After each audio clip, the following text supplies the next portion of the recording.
संभल हिंसा से जुड़ी हुई एक और बड़ी जानकारी आप तक पहुंचा देते हैं। पथराव में बाहरी लोगों के भी होने के शंका जो शक है उस पर जांच की जा रही है। आरोप के मुताबिक रामपुर और हापुड़ के पत्थरबाज संभल पहुंचे थे।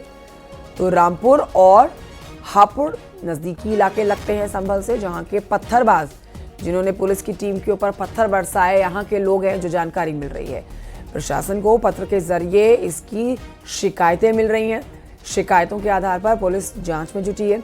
आपको जानकारी दे देते हैं, 24 नवंबर को संभल की जामा मस्जिद में दोबारा से सर्वे जब हुआ तब हिंसा भड़की और इस हिंसा में सुरक्षा बलों के ऊपर निशाना साधा गया। उनके ऊपर पत्थरबाजी की गई, चप्पल बरसाई गई और बमबाजी भी की गई। 4 लोग मारे गए स्थानीय, जिनके ऊपर आरोप लग रहा है कि बाहरी लोग यहाँ पहुंचे हैं। 700 से 900 लोग जो संभल में पहुंचे थे, उसके लिए डीएम ने भी प्रेस कॉन्फ्रेंस करके जानकारी दी थी कि बाहरी लोग आए हैं। और अब जो सोर्सेस के जानकारी मिल रही है, रामपुर और हापुड़ के लोग यहां पर पहुंचे जिन्होंने पत्थरबाजी की। 20 लोगों को गिरफ्तार किया गया और 93 लोगों को के नाम है जो प्रकाश में आए हैं। उन सबके यहाँ पे समय समय पे दबिश दी जा रही है।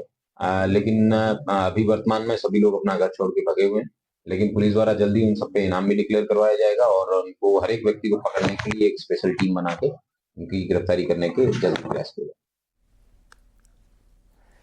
इधर आपको ये भी बता देते हैं कि संभल में पुलिस ने मस्जिद के इमाम को भी गिरफ्तार किया है। आरोप है कि वो तेज आवाज में लाउड स्पीकर बजा रहा था।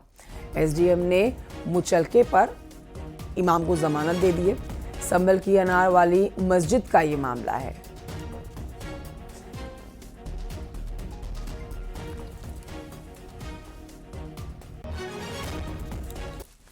और आइए बढ़ते हैं आगे, कुछ और खबरें आप तक पहुंचाते हैं। बलिया की खबर जानिए, जहां पर रोहित पांडे हत्याकांड में फरार चल रहे आरोपी 2 सगे भाइयों के खिलाफ कुर्की की कार्रवाई की गई है। पुलिस की टीम ने आरोपियों के घर पहुंचकर उनके घर का सारा सामान जब्त कर लिया है। 20 जुलाई को रोहित पांडे की हत्या कर दी गई थी। पुलिस आरोपी सगे भाई अविनाश सिंह और अभिषेक सिंह की काफी दिनों से तलाश कर रही थी।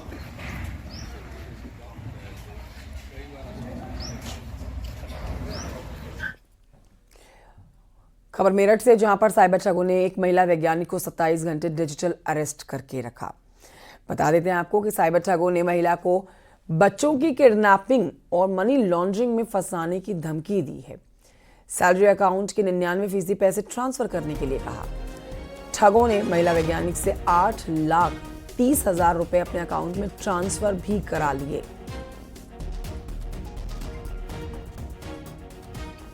ये दिनांक 11 सितंबर को इस बारे में सूचना मिली कि एक महिला जिनकी आप बात कर रहे हैं, उनको फ़ोन आया था और फ़ोन पे उनको ऐसा बताया गया कि उनके नंबर का मनी लॉन्ड्रिंग और गलत तरीके से गलत इलीगल एक्टिविटीज़ में इस्तेमाल हो रहा है।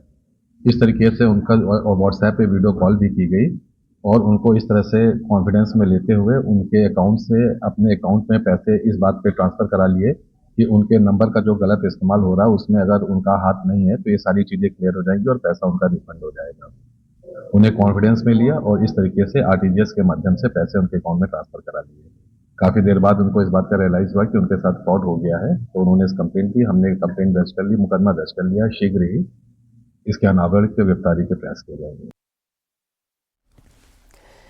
एआई इंजीनियर अतुल संतोष जैसा मामला बरेली से भी सामने आया है।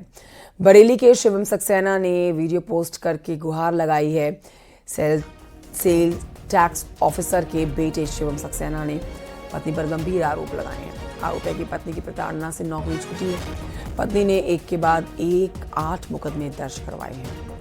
कुछ मुकदमे नैनीताल और कुछ मुकदमे बरेली में दर्ज हैं। कोर्ट के चक्कर लगाने की वजह से नौकरी छूट गई। पत्नी पर 20 लाख रुपए की डिमांड करने का भी आरोप लगा है। मामला गांधीपुरम कॉलोनी का है। उसके घर में 5 लोग हैं, उसके पिता, माता, 2 भाई। और शादी के कुछ समय बाद ही उन लोगों ने मुझे इतना परेशान करना शुरू कर दिया। हमसे पैसों की फिराक मांगने लगे और उन्हें पता था जैसे मेरी मदर नहीं है। उनको गुजरे हुए करीब 14 साल हो चुके हैं। तो वो हमसे नाजायज़ 20 लाख रुपए की मांग करने लगे थे, ये कह के कि उनकी बेटी को बीएससी नर्सिंग के बाद सरकारी जॉब मिल जाएगी उत्तराखंड में, तो उसकी रिश्वत देनी है, जिसकी रिकॉर्डिंग मेरे पास थी, जिसका एफआईआर हमने किया था।